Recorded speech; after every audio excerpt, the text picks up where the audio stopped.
My name is Emily Carter. I am 30 years old, and last month my family laughed at me in public, not knowing that I had been carrying proof of their darkest secret since childhood. I can still hear the sound of it, that cruel chorus of voices rising above the music and the clinking of glasses. It was not ordinary laughter.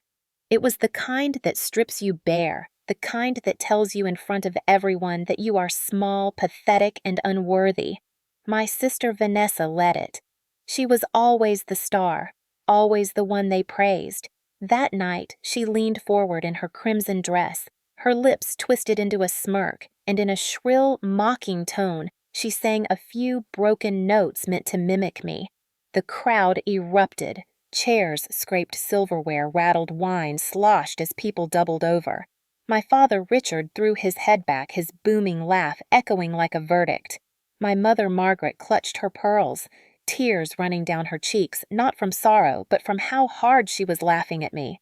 They were not laughing with me. They were laughing at me, and they wanted everyone in that glittering hall to join them. The sound pierced me like knives, each cackle slicing into a memory I had tried to bury. For a heartbeat, I was no longer 30. I was 6 years old again, sitting on the cold kitchen floor with a glass of bitter medicine in my hands while my parents looked down at me. I remembered their smiles when I gagged the way they whispered that I was weak, too fragile for this world. I remembered nights curled in bed with my stomach burning, hearing my sister's voice outside the door, imitating my cries, while my parents chuckled and told her she had talent for comedy. That night in the banquet hall, those memories rose like smoke and wrapped themselves around me. My throat tightened, my chest ached, my ears rang with the echo of their old words. Weak, pathetic, embarrassment. I could feel myself trembling, every instinct urging me to run, to hide, to fold into the small shadow they had always assigned me. For one terrifying second, I thought I might collapse in front of them all, give them the satisfaction of watching me shatter. But then, something inside me hardened. Beneath the roar of laughter, I remembered the proof I carried. Proof that every cruel smile, every mocking word, every glass of poisoned kindness they had ever given me was not my imagination. Proof that their laughter had always been the mask of something far darker. I straightened my shoulders and lifted my chin. Vanessa kept laughing, but her eyes flickered when she saw I was not crumbling. My father's voice thundered again, but I met his gaze and let a thin smile curl across my lips. My mother dabbed her eyes, still giggling, but I could see the first shadow of confusion cross her face.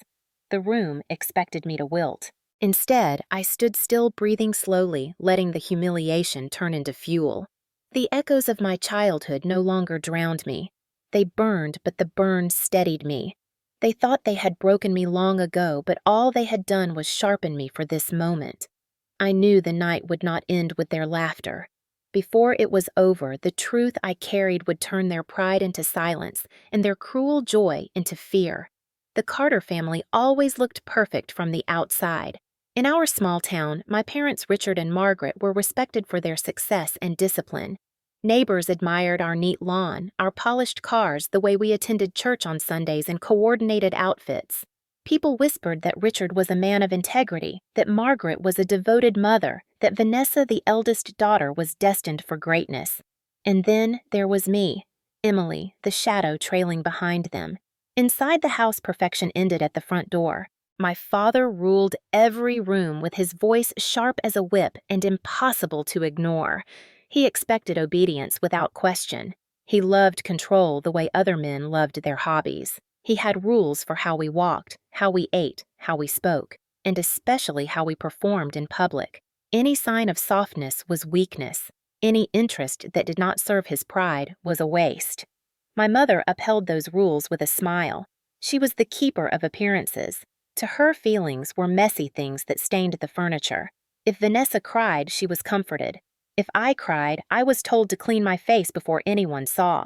Vanessa was the golden child. From the beginning, she was praised for everything she did. She sang off key, and they called it charming. She drew stick figures, and they framed them. Every mistake was forgiven, every triumph celebrated. She was encouraged to chase her dreams, given lessons, given support. When I expressed my love for singing, the air changed. My father frowned. My mother sighed. Vanessa rolled her eyes. Singing was foolish, they said. It was a hobby, not a future. I remember one Christmas when I was 10. Vanessa received a brand new piano keyboard wrapped in gold paper. She pressed the keys with sticky fingers, and they clapped as if she had filled the room with symphonies. I sang a hymn I had practiced for weeks, standing barefoot by the tree. When I finished, there was silence. Then my father chuckled and said, "You should learn to be useful like your sister." My mother nodded. Vanessa smirked. That night I cried into my pillow until I could not breathe. The message was always clear. Vanessa mattered. I did not. As we grew older, the pattern deepened. Vanessa was escorted to competitions, photographed in costumes, paraded as a talent. I was kept home to wash dishes, to complete chores, to babysit cousins. At family gatherings, she was praised for her beauty and confidence, while I was introduced as quiet Emily, the one who listens, the one who helps. Every compliment for her became a shadow over me. Every criticism aimed at me was amplified by their laughter. The cruelty was never loud enough for strangers to notice, but inside it gnawed at me daily. Richard believed discipline could erase individuality. Margaret believed image was more important than truth. Vanessa believed she was above me. Together, they made sure I learned early that love in our family was conditional. If I pleased them, I was tolerated. If I failed, I was mocked. What they never understood was that their control had cracks. In secret, I wrote songs in the margins of notebooks. I sang to myself when no one could hear. Those small moments kept me alive. But even those were stolen sometimes. I remember once at 14, I hummed while cleaning dishes. Vanessa imitated me in a squeaky tone until my father barked at me to shut up. He said real soldiers never sang real Carters, never wasted time on weakness. My mother laughed as if it was the funniest lesson. I carried that scar longer than any bruise. The Carter household trained me to survive humiliation by pretending it did not hurt. Yet the pain never vanished. It layered itself deep inside, a weight I dragged through every year. By the time I turned 18, I no longer expected affection from them. I expected only judgment. And judgment was what I received at every turn, at every meal, at every gathering. They molded Vanessa into their pride and tried to mold me into their shame. They thought it had worked. They thought the weak girl in the corner would stay voiceless forever. They did not know I was already gathering the fragments of truth they had left behind. They did not know that one day the same voice they mocked would be the voice that shattered their carefully built facade. The night of my father Richard's 60th birthday was planned like a coronation.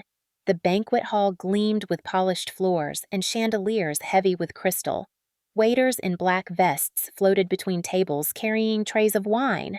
Guests filled every seat, old friends from the town, business partners, extended relatives, all dressed in their finest. My mother Margaret orchestrated every detail, making sure the Carter name would shine brighter than the candles on the cake. Vanessa arrived late on purpose, a tactic she used to claim attention. She walked in wearing a crimson gown that caught the light, her hair cascading in waves. My father kissed her hand and introduced her as his pride and joy. The guests applauded as if she were royalty. Then his gaze drifted to me. I wore a simple black dress, nothing flashy, nothing loud. My chair was at the far end of the table, placed as if by accident near the servers. When my father rose to give a speech, he lifted his glass high, his booming voice commanding silence. He spoke of legacy, of strength, of the Carter family name. He praised Vanessa for her accomplishments, her talent, her confidence. Then, with a smirk, he gestured toward me. "And here is our little dreamer," he said, "the one who still thinks singing can change the world." Laughter rippled through the crowd, polite at first, then louder, as Vanessa leaned forward and mocked my voice. She pinched her nose and sang a line off-key, her voice deliberately squeaky. The room erupted. Glasses rattled, people bent double. Some clapped their hands on the table in delight. My father laughed the hardest, his chest shaking as if it was the grandest joke. My mother wiped at her eyes, whispering to the woman beside her, "She never learns." Every sound sliced into me. The chandeliers above seemed to rattle with the force of it. The air thickened, pressing against my lungs. My heart pounded not just from the present humiliation, but from the memories it awakened. I heard echoes of childhood, the nights when I lay sick and Vanessa mocked the way I cried. I heard my father's dismissive tone telling me soldiers do not sing, Carters do not waste time on weakness. I heard my mother laughing as she handed me another glass of bitter medicine, her eyes cold while my stomach twisted in agony. The voices of the past joined the voices of the present until it was almost unbearable. My palms burned, my throat closed, and for one terrifying moment, I thought I might collapse in front of them all. Vanessa caught the flicker of pain in my face and pressed harder. She rose slightly from her chair and began to mimic me as if I were a clown on stage. "Look at her," she said. "Maybe she will sing for us now." The crowd roared. My father slapped the table, tears running from his eyes. My mother clapped her hands together in delight.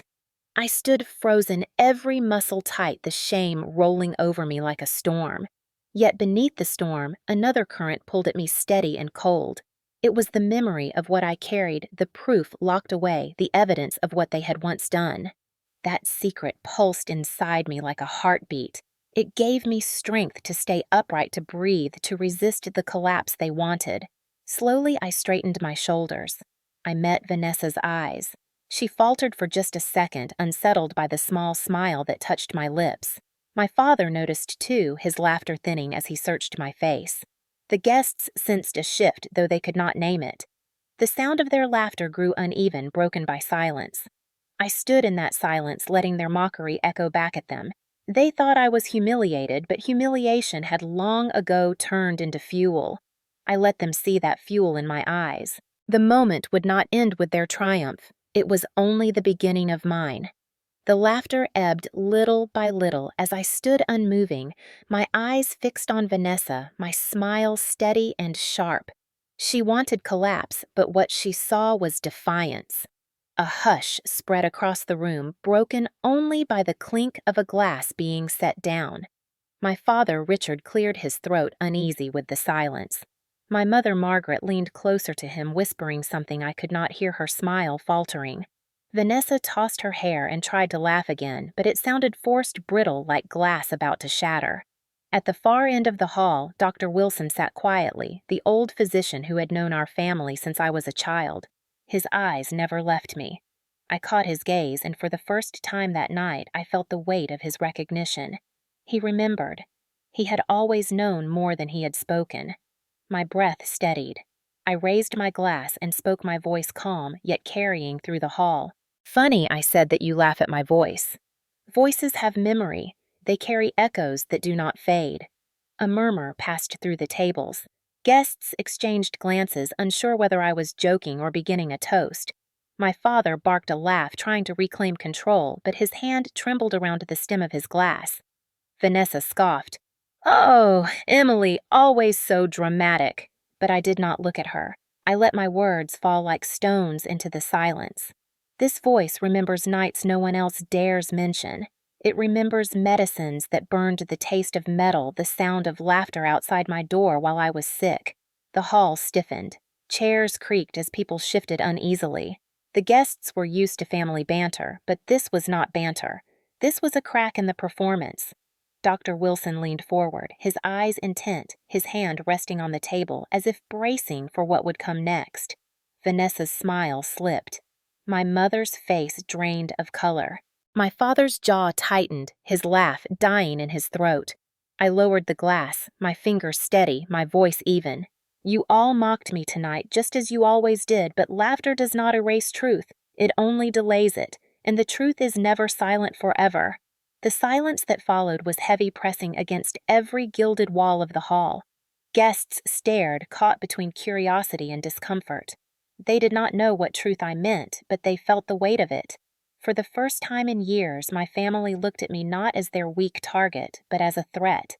They did not yet know what I carried, but they knew something had shifted, and nothing could turn the night back to laughter again. The silence of the banquet hall clung to me like a second skin, but inside my mind, another world stirred, pulling me backward into years I had tried to bury.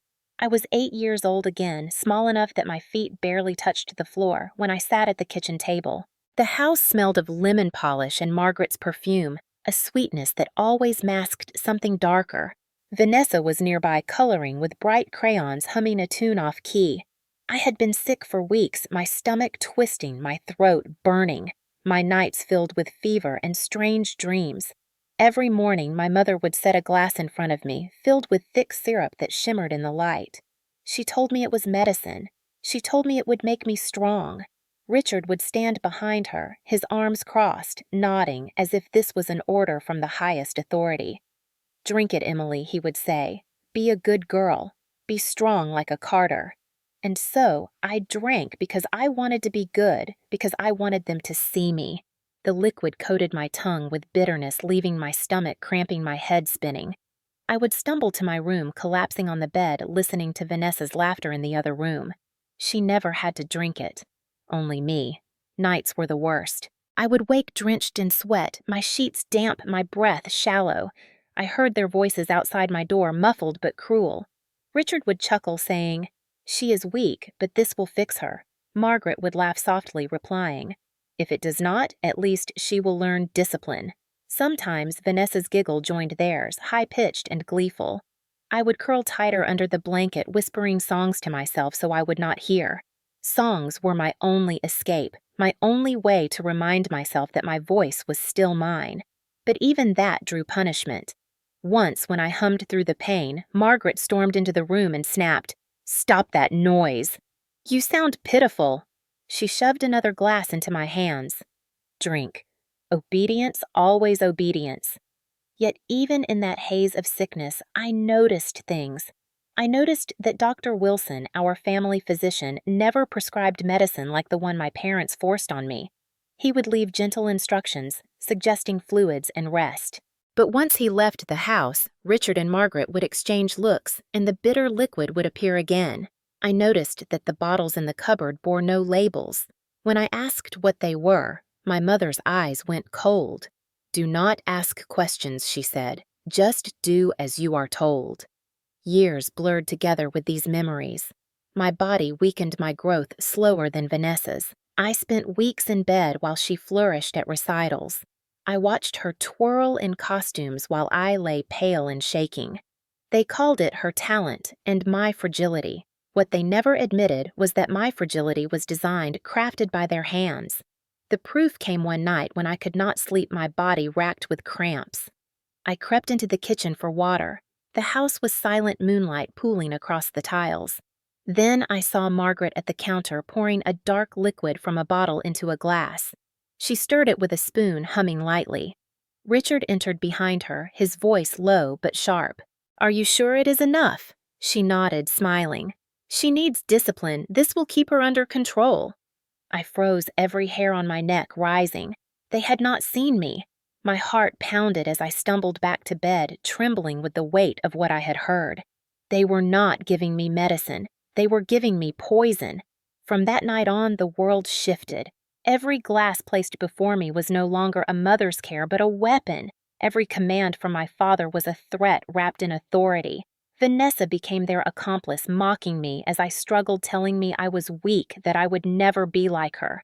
Once she leaned close and whispered, "Maybe you will die, and then I will have the whole house to myself." Her words cut deeper than the poison ever could.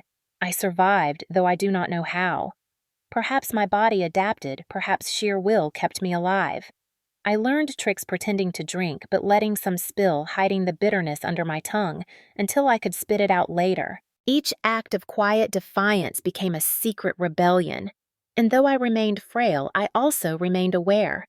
I began keeping small notes scribbled in notebooks I hid beneath my mattress. I wrote what I saw, what I heard, what I felt. I recorded every instance, every cruel laugh, every unlabeled bottle. I was a child gathering evidence without knowing why. By the time I reached adolescence, the notes had grown into piles hidden away from their eyes. They believed their control complete. They believed their laughter erased suspicion. But I knew the truth. The proof was in my hands even then. Dr. Wilson became another thread in that truth. When he visited, his eyes lingered on me with concern. He asked gentle questions. Margaret deflected with practiced ease. Once as he left, he slipped me a peppermint and whispered, "You are stronger than they think." His words stayed with me, a quiet ally in a house that felt like prison. I kept surviving each year, layering my body with scars invisible to the world, and though my parents thought the past was buried, I carried it with me into adulthood. Now standing in the banquet hall hearing their cruel laughter again, the memories rose like smoke from a fire never extinguished. I was no longer the sick child they poisoned. I was the woman who had kept their secrets locked away, waiting for the night when the truth would burn brighter than their chandeliers. Adulthood did not erase the sickness, it only transformed it. By the time I turned 20, I still carried bouts of weakness, sudden dizziness, a stomach that twisted without warning. Doctors I sought on my own found nothing conclusive. They asked about my childhood, about my diet, about any medications.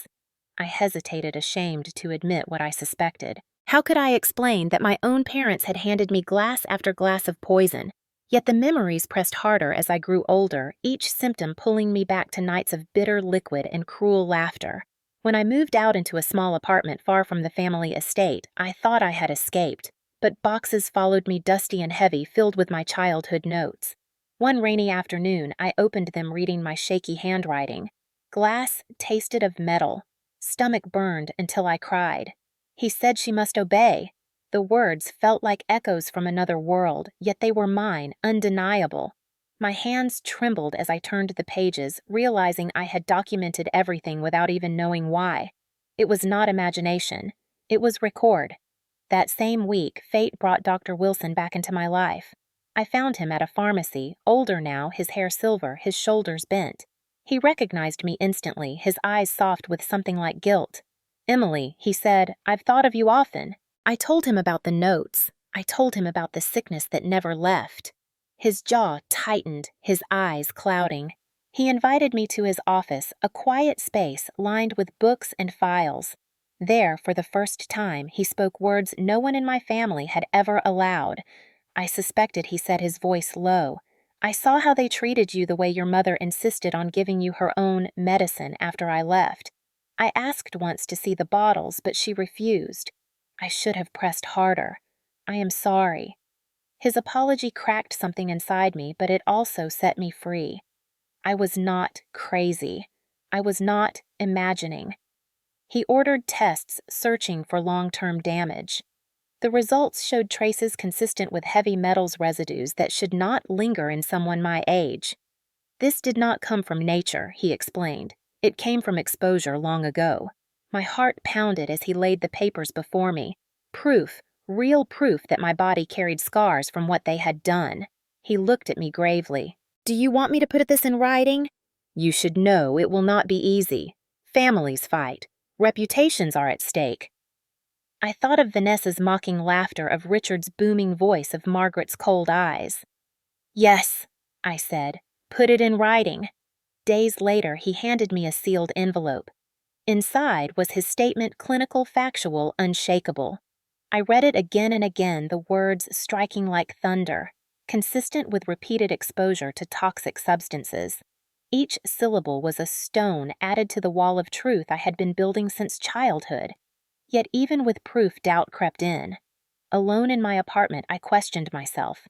Would anyone believe me over them? Richard was powerful. Margaret was cunning. Vanessa was adored.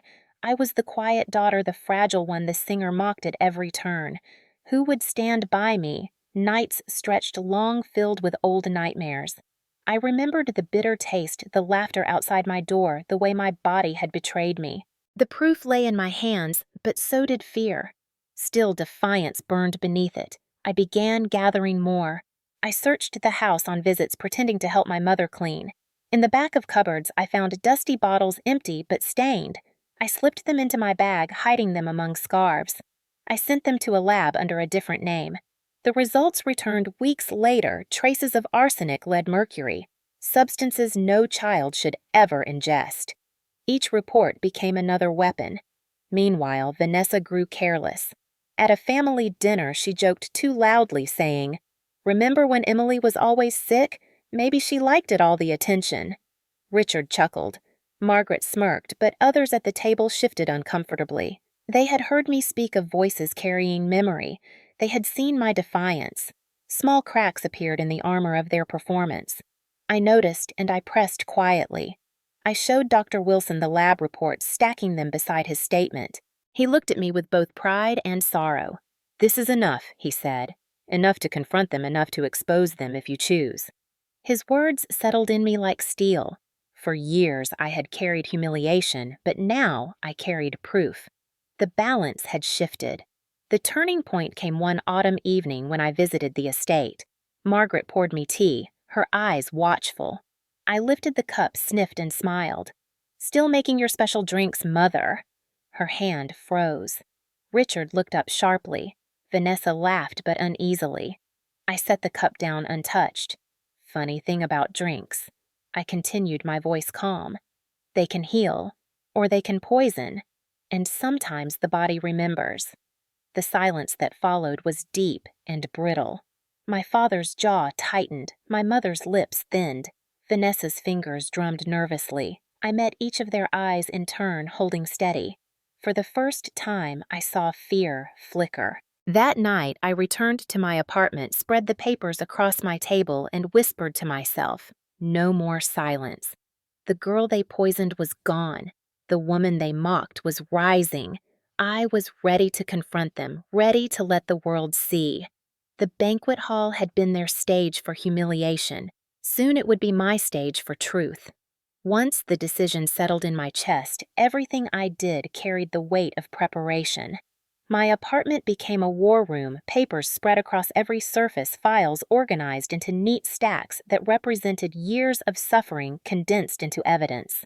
Dr. Wilson visited often, his face grave, but his words steady, reminding me that truth once spoken cannot be silenced. I photocopied the lab reports, scanned the documents, and locked originals away in a safe deposit box.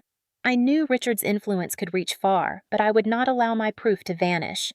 Vanessa, meanwhile, continued her cruelty without sensing the trap forming around her. She sent mocking messages, little barbs about my singing or my solitude, always with that tone of superiority. Each message I archived, every word another brick in the wall of her guilt. Margaret and Richard invited me to more dinners, playing at reconciliation, but I watched their eyes, their movements. They no longer poured me drinks, no longer offered mysterious medicine. Perhaps they sensed the change. Perhaps they feared I remembered too much. Still, their arrogance blinded them. They believed their control permanent. The idea of public exposure grew slowly, like a seed planted in darkness. It was not enough to know. It was not enough to confront them in private where lies could cover truth. I wanted the world to see, to hear, to understand what had been done. My voice, once mocked, would be the instrument of justice. The banquet for Richard's business anniversary became the perfect stage. A grand event, hundreds of guests, colleagues, partners, family, friends. A night designed to showcase their success and status. A night I would turn into revelation. I rehearsed in my mind the words I would say, the evidence I would display, the moment their laughter would freeze in their throats. But courage is not constant. In quiet hours, I trembled. I feared their retaliation, their ability to twist narratives. I imagined Margaret's cold denial, Richard's booming anger, Vanessa's venomous mockery. Could I withstand it? Could the proof truly outweigh their performance? Each doubt gnawed at me. But then I remembered nights of poison, the taste of metal, the ache in my small body. I remembered singing softly to survive, only to be silenced with cruelty. I remembered the peppermint Dr. Wilson had pressed into my hand, whispering that I was stronger than they thought. And I realized he was right. Survival itself had made me strong. I began preparing allies. Quietly, I confided in two close friends, people outside the family's sphere. I showed them the documents, the lab reports, the notes from childhood. Their faces shifted from disbelief to horror to fury. They promised to stand by me, to witness, to speak if needed. Dr. Wilson agreed to attend the banquet, carrying with him his statement. He said he would not speak unless called upon, but his presence alone would carry weight. I felt less alone, less like the fragile child they had crafted. As the night approached, I prepared not just my words, but my armor. I chose a dress that shimmered softly under light, not extravagant, but commanding, the kind of attire that made people turn to listen. I practiced my posture, my tone, the steadiness of my voice. No trembling, no faltering, only calm, controlled revelation. The emotional undulation I had endured all my life would now be weaponized. They would not see a weak girl. They would see a woman carrying truth like fire. Still, when the night came, my heart pounded as I walked through the estate doors. Laughter spilled from the banquet hall chandeliers, glowing glasses clinking. Vanessa's voice carried above the rest, mocking someone's outfit, her cruelty undimmed. Richard shook hands with partners, his booming laugh filling the room. Margaret floated gracefully, her smile polished her eyes sharp. They looked invincible, untouchable. For a moment, fear almost swallowed me. But then I reached into my bag, felt the envelope of documents, and steadied myself. This would not be another night of humiliation. This would be the night their poison lost its power. The banquet hall shimmered with gold and glass chandeliers raining light down on the gathered guests. Richard moved through the crowd like a king surveying his court, shaking hands, telling stories with his thunderous laugh. Margaret floated beside him. Her smile rehearsed her elegance calculated. Vanessa held court near the stage, mocking and preening, drawing admirers with her sharp wit. For years, I had been the shadow at these events, the weak one, the silent one. But tonight, I was no shadow. Tonight, the spotlight would shift. I sat at a long table, my envelope of documents resting in my bag, my heart pounding with the rhythm of destiny. Dr. Wilson sat a few seats away, calm but watchful, his eyes a quiet anchor. My two friends flanked me, their presence a shield. I breathed deeply, steadying myself. Dinner progressed with the usual charade of sophistication. Toasts were raised, laughter flowed, the orchestra played softly in the background. My family played their roles flawlessly, pillars of society respected and admired. Yet every gesture felt brittle to me, every laugh hollow. I waited for the right moment, the precise opening when their stage would become mine. The chance arrived when Vanessa, glass in hand, rose to give a toast. She smiled wickedly and said, "To family where we learn to sing, or at least to endure those who try." Laughter erupted. I froze, the cruel echo of my childhood pouring over me. This was the moment. I rose slowly, glass in hand, my voice calm but carrying across the hall. To family, I repeated, my eyes fixed on hers, where we are taught lessons we never forget. The laughter faltered, heads turned. Vanessa rolled her eyes, but I pressed on. "You mocked my singing, Vanessa, as you always have. And mother, father, you laughed along as you always did. But tonight is different. Tonight I speak." Silence spread like ripples across the room. Guests leaned forward, forks stilled mid-air. My father's smile stiffened. My mother's lips thinned. Vanessa scoffed, but her eyes darted nervously. I set my glass down and pulled the envelope from my bag. My hands did not shake. For years you made me believe I was fragile, weak, cursed with an illness no one could explain. But I was not cursed. I was poisoned. Gasps filled the hall. My words cracked through the air like thunder. Richard's face darkened. Margaret's eyes widened. Vanessa laughed too loudly, trying to smother the weight of my accusation. "Ridiculous," she sneered. "Emily's always been dramatic." But I did not waver. I opened the envelope, spreading papers across the table. "These are medical reports. These are lab results from bottles I found hidden in our home. These are statements from a physician who saw through the lies." I gestured toward Dr. Wilson, whose calm presence now drew every gaze. He stood slowly, his voice steady. "I am Dr. Wilson. I treated Emily as a child. I witnessed suspicious behavior around her care, and I can confirm the results of her tests show long-term exposure to toxic substances. Her illness was not natural." A collective murmur swept through the hall. Faces turned to Richard and Margaret, waiting for denial, waiting for fury. My father slammed his glass down, shards flying. "Lies," he roared, his face crimson. "Do you think anyone will believe this pitiful spectacle?" But his booming voice sounded hollow, desperate. My mother's composure cracked her fingers, twisting the napkin in her lap. Vanessa stammered her mockery, faltering. I stepped forward, my voice cutting through their chaos. "For years you laughed while I suffered. You mocked me to hide your guilt. But proof does not laugh. Proof does not fade. Proof speaks even when you try to silence it. I held up the reports, my voice rising. This is the truth you cannot bury. This is the poison you fed me, and tonight everyone knows. Gasps and whispers filled the hall. Guests recoiled, some shaking their heads, others staring in horror at my parents. The orchestra had stopped, the hall vibrating with tension. My father shouted again, but his words dissolved under the weight of murmurs.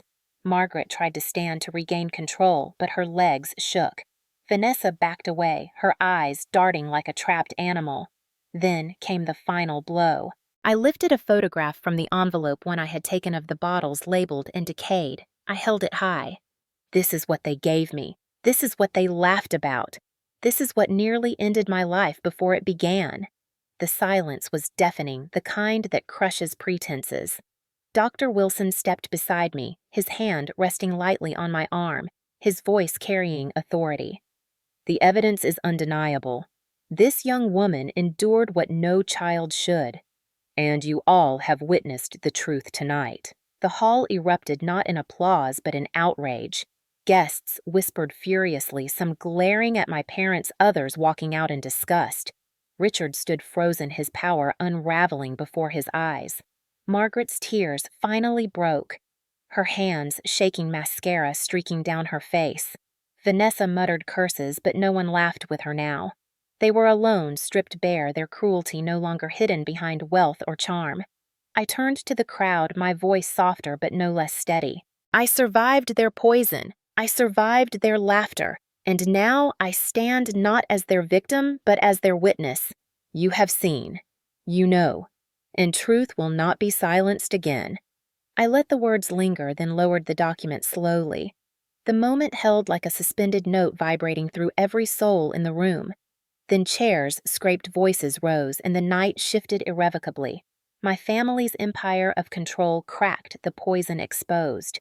The banquet they had planned as triumph became the stage of their downfall, and for the first time I felt the strength of my own voice, not mocked, not silenced, but heard. The banquet dissolved into chaos, guests whispering in sharp tones, some storming out, while others lingered in stunned silence. The orchestra packed away their instruments quietly, their eyes avoiding mine, but their faces betraying sympathy. My father Richard barked orders to the staff, his voice hoarse, but no one moved quickly. No one obeyed with the usual fear. Margaret tried to compose herself, smoothing her gown, but her trembling hands betrayed her. Vanessa sat slumped in her chair, her eyes darting wildly as if looking for an escape route. The power they had wielded for decades had slipped from their grasp in a matter of minutes, and I felt it, the shift, the unraveling of their control. The next morning, headlines blared across local newspapers and online outlets. Prominent family accused of poisoning their own daughter. Photos from the banquet had already leaked, my raised hand holding the document splashed across front pages. Reporters camped outside their estate, microphones thrust at gates that no longer shielded them. Business partners pulled away, issuing carefully worded statements of distancing. Invitations to social events evaporated overnight. Richard's booming authority was reduced to desperate phone calls unanswered. Margaret's carefully crafted social image cracked her charity boards, quietly removing her name. Vanessa's friends stopped answering her messages, unwilling to stand beside her in disgrace. For me, the days after were a storm of attention. Journalists reached out, some with empathy, others with hunger for scandal. Dr. Wilson and my two friends shielded me, reminding me that the story was no longer just mine. It belonged to the community, to every person who had suffered quietly in families that looked perfect from the outside. I gave one interview, my voice calm but firm, telling the truth without embellishment. I survived because I remembered. I speak now so no other child has to suffer in silence. The response was overwhelming. Letters poured in from strangers, some telling me I gave them courage, others sharing their own hidden wounds. The legal system moved swiftly once evidence was handed over. Investigations opened, subpoenas issued. Richard hired lawyers, but the proof was too strong. Margaret was questioned, her polished mask shattering under the weight of cross-examination. Vanessa, though younger, was not spared. Her messages mocking my illnesses, her cruel jokes, her complicity in the laughter all became part of the record. They tried to paint me as unstable, vindictive, but every test, every document, every word from Dr. Wilson dismantled their defense. Court dates loomed like storm clouds, and for once I felt no fear of them. Yet consequences were not only legal, they were personal, emotional, generational. Neighbors avoided them, church members whispered their once envied position reduced to ridicule and disgust. Richard stopped appearing in public, his booming voice silenced. Margaret's eyes, once sharp with control, dulled with exhaustion. Vanessa drifted further into isolation, her laughter now hollow, her arrogance crumbling. And me, I found strange peace amid the wreckage. For the first time, I walked streets without shrinking, sang softly, without fear of mockery, felt the weight in my chest lift little by little. One evening, as the sun set in shades of orange and purple, Dr. Wilson visited me. We sat quietly on the porch, the air warm and still. He said, "You have done what few can. You faced truth without flinching. The consequences are heavy, but the strength you showed will ripple beyond this town." His words settled into me not as flattery, but as recognition of survival turned into action. I realized then that justice was not about erasing pain, it was about refusing to let pain define silence. The world had seen the truth. My family faced ruin. And though scars remained, I was no longer the poisoned child. I was Emily, the woman who spoke when silence was demanded, who chose exposure over endurance. And in that choice, I found my power. The courtroom battles stretched on for months, but the banquet night had already sealed their fate. Each hearing chipped away at the remnants of their grandeur. Richard sat hunched, his once commanding shoulders sagging, his eyes avoiding mine. Margaret clung to tissues, her voice breaking when pressed for answers, her old sharpness dissolved. Vanessa tried to smile through testimony, but the world no longer found her cruel humor charming. The final verdict brought formal sentences and fines, but I had already felt the deeper judgment delivered by the community. They were no longer feared, no longer admired. They were exposed. For me, the healing came not in the echo of gavels, but in the quiet moments after. I stood by the river one crisp autumn morning, the air cool against my skin, the water carrying fallen leaves away. I remembered being a child clutching the windowsill, watching other children laugh outside while I lay sick, the metallic taste of poison on my tongue.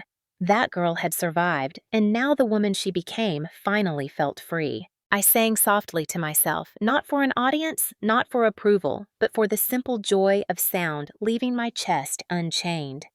My voice wavered, then steadied, filling the air. There was no laughter following it, only silence that felt like acceptance.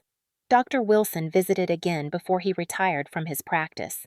He told me he admired not only my survival, but my courage to speak when the easier choice would have been silence. "Voices like yours matter, Emily," he said gently. "You turned pain into truth, and truth into change." His words lingered as I began to write down my story, not as a tale of bitterness, but as a testimony. Letters from strangers had shown me I was not alone, and my words could become a mirror for others trapped in hidden cruelty. Margaret once wrote to me from her confinement, a letter heavy with apology yet light with understanding. I read it once, then set it aside. Forgiveness was not something I could give easily, nor was it owed. What mattered more was that her power to wound me had ended. Richard never wrote. Vanessa tried once asking for reconciliation, but the hollow ring of her words told me she still did not understand. I let her silence become my boundary. On the anniversary of that banquet, I hosted a small gathering with friends who had stood by me. There was no grandeur, no chandeliers, only candles and warmth. We ate, we laughed, we sang. My voice rose freely unshackled, filling the room with something that felt like rebirth. In that moment, I realized that my story had never been only about poison or cruelty. It had been about endurance, about finding a way to stand when pushed to the floor, about turning humiliation into strength. I looked around the table that night and felt something I had long been denied: family. Not bound by blood, but by choice, by care, by truth. And as the candles flickered and my song lingered in the air, I knew the past could not be erased, but it no longer owned me. My voice was mine. My life was mine, and that was enough. In the months that followed the final verdict, life settled into a quieter rhythm, one I had never known before. The storm had passed, but its echoes lingered in the corners of my mind. Sometimes I woke in the night hearing phantom laughter, feeling again the sting of words meant to crush me. But then I would rise, breathe deeply, and remind myself that their voices no longer dictated my worth. Healing was not a single moment of triumph, it was a series of small, stubborn choices to live free. I chose to keep singing even when my voice trembled. I chose to write my story even when memories burned, and each time I chose, I reclaimed another piece of myself. I often thought of the audience that night in the banquet hall, their gasps, their stunned silence, their outrage. Some wrote to me later admitting their own blind complicity, confessing they had laughed along or admired my parents without ever questioning. Their honesty struck me. Shame, like poison, can spread quietly, but truth once spoken forces it into light. I began to understand that my story was not simply revenge or exposure. It was a mirror held up to others, showing what lies beneath polished surfaces. One evening, I sat on the porch as dusk painted the sky, and I whispered aloud what I wished someone had told me as a child. You are not what they say.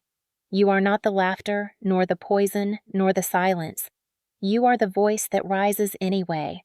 The words lingered in the air, and I knew I wanted others to hear them too. I began speaking at small gatherings, survivor groups, even schools. I did not present myself as extraordinary. I told them I was once voiceless, but I had found my song. And if I could, so could they. As I closed the chapter of my old life, I realized vengeance was not my ending. Exposure had brought justice, but it was resilience that gave me peace. I would carry scars, yes, but I would also carry strength. My family's cruelty no longer defined me. My survival did. And as I looked toward the horizon, I knew the final note of my story was not about poison or laughter or shame. It was about the enduring power of a voice that refused to be silenced.